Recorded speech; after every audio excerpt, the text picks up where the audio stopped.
Hello and welcome to Political Common Sense for America. I'm Brian Boeheim, political engineer.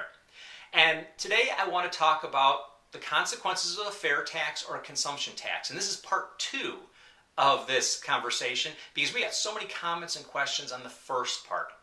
In particular, I want to talk about the risk of creating a massive black market. Think about it for just a minute.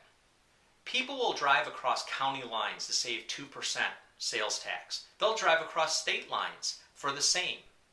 They'll use the internet and buy off the internet to save the sales tax.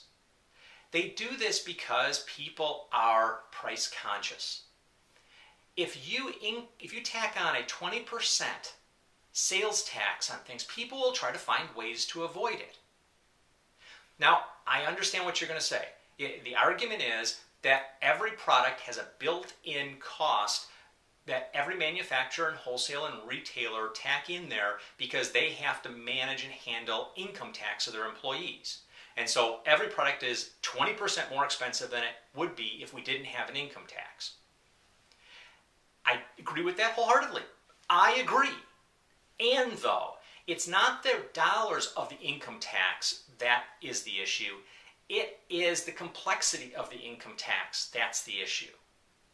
This particular idea of a consumption tax where manufacturers, wholesalers, and retailers are going to have to be gathering in that much more money, managing it and handling it, having receipts and audit trails for it, putting it into a separate account, because this isn't county and state, this is going to have to go to a separate account and put in there. That does not simplify anything. If anything, it's going to be more complex. So where is the savings going to happen?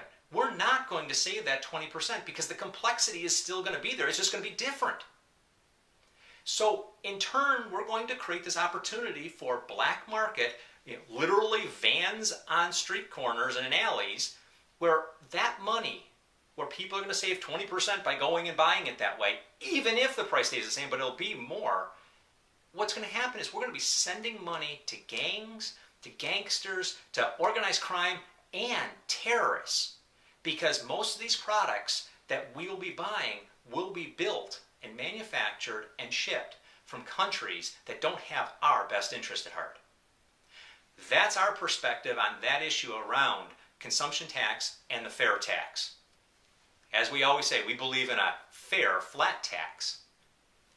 Thank you very much, and watch more of our videos on taxation.